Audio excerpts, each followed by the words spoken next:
Hello दोस्तों, कैसे हो आप सभी। उम्मीद करता हूँ आप सभी बहुत ही अच्छे होंगे। तो आज के इस वीडियो में हम पढ़ने वाले हैं क्लास 11th फिजिक्स का 5वां चैप्टर जो है गति का नियम। इस चैप्टर का ये लेक्चर 1 है, फर्स्ट है। याद रखेंगे आज के इस वीडियो में हम बेसिक जो टॉपिक है उस पर हम डिस्कस करने वाले हैं। इस चैप्टर के जो भी बेसिक टॉपिक है उस पर हम डिस्कस करेंगे, जैसे कि बल की अवधारणा क्या होती है, मतलब बल किसे कहते हैं, इस पर हम एक्सप्लेन करेंगे। उसके बाद हम जानेंगे कि जड़त्व किसे कहते हैं, पूरी तरीके से डिटेल में एक्सप्लेन करेंगे। जड़त्व के प्रकार हम देखेंगे कि विराम जड़त्व क्या होता है, गति जड़त्व और दिशा जड़त्व, तो ये सब क्या होते हैं पूरी तरीके से डिटेल में एक्सप्लेन करने वाले हैं। अब मैं आपसे पहले ही कह दे रहा हूँ, जो पहले चैप्टर का पहला जो वीडियो होता है वो पूरा तरीके से बेसिक होता है। अब बेसिक जब तक आप नहीं जानेंगे तब तक आगे के जो टॉपिक है उसको आप अच्छे तरीके से नहीं समझ पाएंगे। इसलिए मैं कहूँगा वीडियो को अंत तक जरूर देखिएगा, आसानी तरीके से एक एक पॉइंट्स आपको समझ में आएगा। तो चलिए अब हम समझते हैं। तो सबसे पहली बात यहाँ पे आता है, यहाँ पे कुछ टाइपिंग में मिस्टेक हो गया है, इसको आप सुधार लेंगे। वो क्या मिस्टेक हुआ है, यहाँ पे चैप्टर 1 लिखा गया है, तो चैप्टर आप 5 कर लीजिएगा जी, ठीक है ना। इसको आप सुधार लेंगे अपने अनुसार। कुछ टाइपिंग में मिस्टेक हो जाए तो थोड़ी बहुत आप समझ रहे हैं ना, तो आप सुधार कर लेंगे। देखिए, बल की अवधारणा मतलब कंसेप्ट ऑफ फोर्स, ठीक है। तो बल की अवधारणा किसे कहते हैं, या कोई पूछ दे कि बल किसे कहते हैं, तो आप क्या कहेंगे। तो आप यही कहेंगे कि बल एक क्या है, बल एक बाह्य कारक है जो किसी पिंडों की स्थिति, आकृति, आकार में परिवर्तन लाने का प्रयास करता है, उसे बल कहते हैं। मतलब हमने क्या बताया कि बल एक क्या है, बल जो है, बल एक क्या है, बल एक बाह्य कारक है, मतलब बाहर से लगाने वाला एक फोर्स है जो क्या करता है, जो कोई भी वस्तु है, जो कोई भी वस्तु है, तो किसी भी वस्तु के 3 चीजों पर, किसी भी वस्तुओं की स्थिति पर, किसी भी वस्तुओं की स्थिति, आकार और आकृति, ठीक है, इन तीनों पर क्या होता है, परिवर्तन लाने का प्रयास करता है, परिवर्तन लाने का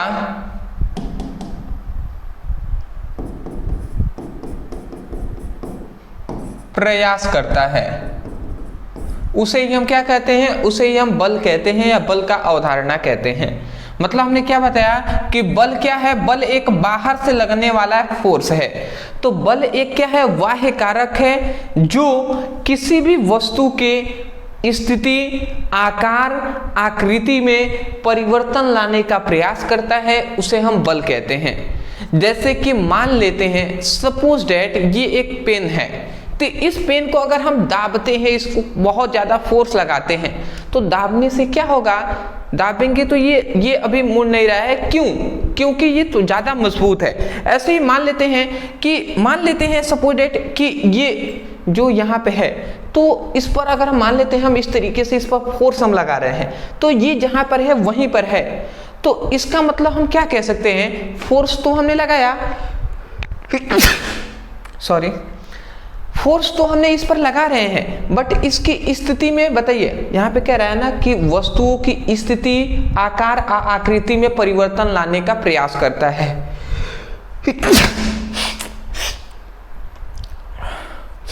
सॉरी, देखिए, हम इस पर फोर्स तो लगा रहे हैं, बट इसकी स्थिति में परिवर्तन हो रहा है तो नहीं हो रहा है, तो इसका मतलब क्या हुआ कि हम इस पर फोर्स नहीं लगा रहे हैं, ऐसा बिल्कुल भी नहीं है। देखिए, इसीलिए यहाँ पे लिखा गया है कि परिवर्तन लाता नहीं है, ऐसा हमने नहीं लिखा, हमने लिखा कि परिवर्तन लाने का प्रयास करता है। मतलब कभी कभी परिवर्तन ला भी देगा और कभी कभी नहीं भी लाएगा, फिर भी बल वहां पे कार्य कर रहा है। बात समझ रहे हैं ना। जैसे कि ये है, ये घड़ी है, तो इसको मैं यहाँ पे है और इसको मैंने फोर्स से यहाँ पे कर दिया, ठीक है, ये यहाँ पे था अभी यहाँ पे कर दिया, तो बल लगाया तभी तो हुआ है ना। बल का मतलब आप समझ ही रहे हैं, एक टेबल है, सपोज दैट ये एक टेबल है, या कोई मान लेते हैं ये इस वस्तु है, इस पर आपने फोर्स लगाया, बल लगाकर इस टेबल को यहाँ पे कर दिया, तो ये क्या है, इसकी आपने सबसे पहले स्थिति में परिवर्तन कर दिया, पहले यहाँ पे था अब यहाँ पे आ गया, समझ रहे हैं। तो वही बात कहा जा रहा है कि बल एक वह बाह्य कारक होता है जो किसी भी वस्तु के स्थिति, आकार और आकृति में परिवर्तन लाने का प्रयास करता है, उसे हम क्या कहते हैं, बल कहते हैं। बात समझ गए हैं। चलिए मैं इसे मिटा दे रहा हूं, उसके बाद हम आगे बढ़ते हैं जी। मैं आशा करता हूं कि आपको समझ में आ रहा होगा कि बल क्या होता है। ठीक है जी, तो रटना नहीं है, मैं समझ कर याद करना है कि बल वह बाह्य कारक है जो किसी भी पिंड या वस्तु की स्थिति, आकृति, आकार में परिवर्तन लाने का प्रयास करता है, उसे बल कहते हैं। ठीक है, तो बल का एक फॉर्मूला आप याद रखेंगे कि बल बराबर क्या होता है, बल बराबर होता है द्रव्यमान गुणे त्वरण। तो ये बल बराबर क्या होता है, बल का बल इक्वल टू m इंटू ए होता है, मतलब जो बल बराबर होता है द्रव्यमान गुणे त्वरण। तो ये बल का क्या है, फॉर्मूला है, बल बराबर द्रव्यमान गुणे त्वरण होता है। तो मैं आशा करता हूं कि इतनी बात आप समझ गए हैं। अब यहाँ पे आता है एक और चीजें जो आपसे पूछ लिया जाता है, इसका मात्रक। तो इसका मात्रक क्या होता है, न्यूटन होता है। ठीक है, तो ये बात आप याद रखेंगे, बल का मात्रक क्या होता है, न्यूटन होता है। ठीक है, और इसका एक और, ये तो पहला मात्रक हो गया, इसका एक और मात्रक होता है जो है केजी मीटर प्रति सेकेंड स्क्वायर। तो ये भी आप याद रखेंगे, केजी मीटर प्रति सेकेंड स्क्वायर भी इसका मात्रक होता है। अब आपसे दो चीजें मैं आपको होमवर्क दे रहा हूं, जिसको आपको कमेंट सेक्शन में हमें बताना है कि बल कौन सी राशि होती है और बल का बीमा क्या होता है। बताइए, ये दो चीजें आप हमें बताएंगे ना, कमेंट सेक्शन में आपको जरूर बताना है। ठीक है, आगे अब बढ़ते हैं। बल के बारे में अपना इतना सब जान लिया, बहुत है। आते हैं, अब देखिए, अब हम जानेंगे कि जड़त्व क्या होता है। देखिए, जड़त्व क्या होता है, जड़त्व का अगर हम सिंपल में बताएं तो शान से समझेंगे। जड़त्व किसे कहते हैं, जड़त्व क्या है, एक वस्तु है, कोई भी वस्तु है ना, तो जड़त्व क्या है, किसी भी वस्तु का एक गुण है। ठीक है, सबसे पहली बात आपने क्या समझा कि जड़त्व क्या है, वस्तु का एक गुण है जो क्या करता है, जो किसी भी वस्तु का, जो क्या करता है, जो किसी भी वस्तु की, किसी भी वस्तु, कोई भी वस्तु है तो किसी भी वस्तु की आकृति, आकार और स्थिति,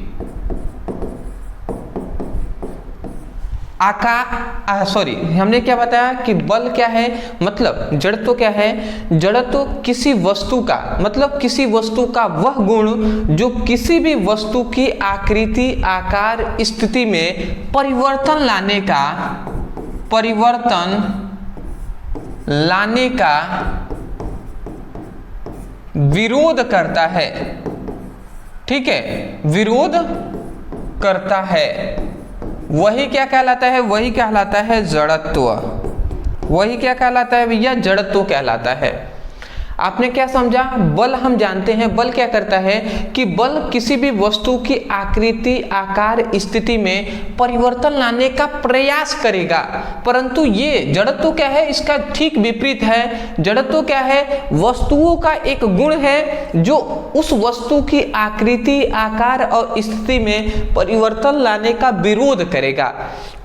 जैसे मान लेते इस पर हम फोर्स लगा रहे हैं, बल लगा रहे हैं, तो ये यहां से हट नहीं रहा है, यहां से क्या हो रहा है, इसकी स्थिति में परिवर्तन हो रहा है, नहीं हो रहा है। क्यों नहीं हो रहा है, क्योंकि यहाँ पे जड़त्व कार्य कर रहा है। जितना हम फोर्स इस पर लगा रहे हैं उतना ही फोर्स ये भी हम पर लगा रहा है, हमारे हाथों पर। तो ये विपरीत जो बल लग रहा है वो क्या है, वही है जड़त्व, विरोध कर रहा है। बात समझ गए ना, तो वही बात यहाँ पे हमने लिखा है। समझिए, जड़त्व का परिभाषा लिखा है, किसी पदार्थों का वह गुण जो किसी पिंडों की स्थिति, आकार, आकृति आदि में परिवर्तन, आदि में होने वाले परिवर्तन का क्या करता है, विरोध करता है, उसे जड़त्व कहते हैं। मतलब आपने समझ लिया, किसी पदार्थों का वह गुण जो किसी पिंडों की स्थिति, आकार, आकृति आदि में होने वाले परिवर्तन का विरोध करता है उसे हम जड़त्व कहते हैं। मैं आशा करता हूं आप समझ गए होंगे। ठीक है, इसमें ज्यादा कुछ नहीं है। इसके बाद आपको जानना है जड़त्व का प्रकार। जड़त्व के 3 प्रकार होते हैं, एक एक करके हम समझ लेते हैं। पहला होता है जो है विराम जड़त्व। पहला क्या होता है भैया? पहला होता है विराम जड़त्व। अब हमें ये जानना है कि विराम जड़त्व किसे कहते हैं। विराम, देखिए विराम यहाँ पे लिखा गया है, विराम मतलब क्या होता है? स्थिर। ठीक है, तो यहाँ पे यही कहा जा रहा है कि ऐसा, यहाँ पे कहा जा रहा है कि ऐसा जड़त्व जिसमें जब कोई वस्तु स्थिर अवस्था में होता है, मतलब ठहरा हुआ होता है, स्थिर अवस्था में होता है, तो वो सदैव स्थिर अवस्था में रहना चाहता है। कहा जा रहा है कि ऐसा जड़त्व जिसमें जब कोई वस्तु स्थिर अवस्था में होता है तो वह सदैव स्थिर अवस्था में रहना चाहता है, तो उसे हम क्या कहते हैं? तो उसे विराम का जड़त्व कहते हैं। उसे हम क्या कहते हैं? विराम का जड़त्व कहते हैं। समझ गए ना? विराम मतलब होता है स्थिर। ठीक है, विराम कर रहा है, स्थिर है। तो जब को मतलब जड़त्व एक क्या है? वस्तु का गुण ही है। ठीक है ना, जड़त्व के ही तो ये प्रकार है ना। तो हम एक कहेंगे ऐसा जड़त्व जिसमें कोई वस्तु स्थिर अवस्था में है तो वो सदैव स्थिर अवस्था में रहना चाहेगा या चाहता है। ठीक है, तो उसे विराम का जड़त्व कहते हैं। दूसरा जो होता है गति का जड़त्व। गति का जड़त्व मतलब कि ऐसा जड़त्व जिसमें जब कोई वस्तु गतिशील अवस्था में होता है तो वो सदैव गतिशील अवस्था में ही रहना चाहता है, तो उसे हम गति का जड़त्व कहेंगे। समझ रहे हैं ना? मतलब कोई वस्तु स्थिर है तो वो सदैव स्थिर रहना चाहेगा जब तक कि वहां पे बाह्य बल ना लगे, बाहर से कोई फोर्स ना लगे। ठीक है, तो मैं आशा करता हूँ समझ गए होंगे। तो वही बात यहाँ पे गति का जड़त्व का मतलब ऐसा जड़त्व जिसमें जब कोई वस्तु गतिशील अवस्था में होता है तो वह सदैव गतिशील अवस्था में रहना चाहता है, उसे गति का जड़त्व कहते हैं। बात समझ रहे हैं? उसके बाद आता है दिशा जड़त्व। दिशा जड़त्व का मतलब ऐसा जड़त्व जिसमें जब कोई वस्तु जिस दिशा में गतिशील होता है वो सदैव उसी दिशा में गतिशील रहना चाहता है, तो उसे हम क्या कहते हैं? उसे हम दिशा का जड़त्व कहते हैं। ऐसा जड़त्व जिसमें जो वस्तु जिस दिशा में गति करता है वह सदैव उसी दिशा में गति करना चाहता है, तो उसे दिशा का जड़त्व कहते हैं। बात समझ में आ गया होगा कि कोई वस्तु जिस दिशा में गति कर रहा है वो सदैव उसी दिशा में गति करना चाहता है, तो उसे हम क्या कहते हैं? उस जड़त्व को दिशा का जड़त्व कहते हैं। तो यहाँ पर अक्सर स्टूडेंटों को मैं देखता हूँ कि कंफ्यूजन उनका ये रहता है कि जब हमने प्रक्षेपीय गति पढ़ाया था तो उसमें हमने आपको ये बताया था कि मान लेते हैं ये कोई रास्ता है, ये मान लेते हैं ये हमारा पृथ्वी का सतह है, आप यहाँ पर हैं, आपने एक बॉल यहाँ पे लिया हुआ है, इस बॉल को आप इस दिशा में फेंकते हैं, तो स्टूडेंटों का कहना होता है कि जब ये बॉल इस दिशा में चल रहा है तो ये लगातार आगे इस तरीके से बढ़ना चाहिए, अनंत तक ये चलता रहना चाहिए, आसमान में चला जाना चाहिए। बट ऐसा न होता है। ये प्रक्षेपीय गति से हमने पढ़ा है कि ये बॉल इस तरीके से जाता है और जाने के बाद फिर से ये नीचे इस तरीके से आकर यहाँ पर गिर जाता है। तो आप तो कह रहे हैं ये नियम ये कह रहा है कि इस दिशा में चल रहा है तो इसी दिशा में चलते रहना चाहिए, बट यहाँ पे क्या होगा? गिर जाता है, इसकी दिशा चेंज हो जाती है, दिशा तो इस ओर हो गई। तो इसका मतलब क्या सही है क्या गलत? तो देखिए यहाँ पे ये कह रहा है कि ऐसा जड़त्व जिसमें जो वस्तु जिस दिशा में गति करता है वह सदैव उसी दिशा में गति करना चाहता है, मतलब चाहता है। ठीक है, गति करता नहीं है, चाहता है, तो उसे दिशा का जड़त्व कहते हैं। गति करना चाहता है, चाहता तो ये जो बॉल है ये चाहता तो इसी दिशा में है, बट बाह्य बल लगता है यहाँ पे, बाह्य बल के कारण ये इधर गिर जाता है। यहाँ पर एक बाहर से एक फोर्स लग रहा है। अब वो फोर्स कैसा है? वो फोर्स है गुरुत्वीय त्वरण का जो है जी। अरे भैया पृथ्वी का गुरुत्वाकर्षण बल होता है कि नहीं होता है? तो ये गुरुत्वाकर्षण बल जो जी है ये क्या करता है? बॉल को अपनी ओर खींचता है, और खींचने के कारण ये बॉल नीचे की ओर गिरता है और गिरकर यहाँ पे आ जाता है। बात समझ रहे हैं? तो इसके कारण ये क्या हो गया भैया, तो इसके कारण ये बॉल यहाँ पे आ गया। बात समझ में आ रहा है ना। बट यही आप अंतरिक्ष में यदि इस बॉल को इस दिशा में फेंक रहे हैं तो अनंत तक ये ऐसा ही चलता रहेगा, ठीक है। वहां पे गुरुत्वीय त्वरण का मान या गुरुत्वाकर्षण बल का मान 0 होता है, इसलिए। तो मैं आशा करता हूं आप समझ के होंगे। एक दो बार आप पढ़ेंगे ना सब याद हो जाएगा, ठीक है ना। एक दो बार आप केवल पढ़िएगा, आपको सब याद हो जाएगा। मैं आशा करता हूं कि बहुत ही आसान लैंग्वेज में हमने यहाँ पे बताया हुआ है, आसानी से समझ में आ जाएगा। एक दो बार पढ़िएगा जरूर। तो मैं आशा करता हूँ आप समझ के होंगे। तो मैं यही कहूँगा कि यदि अदरवाइज आपको समझ में आ गया है ना तो सब्सक्राइब कर लीजिएगा चैनल को, क्योंकि आपकी सपोर्ट की बहुत ज़्यादा ज़रूरत है। और दूसरी बात, फिजिक्स और केमिस्ट्री का चैप्टर वाइज पढ़ाई करना चाहते हैं, डिस्क्रिप्शन बॉक्स में लिंक है, आप जाइए उस पर क्लिक करके बेसिक टू हाई पढ़ाई कीजिए।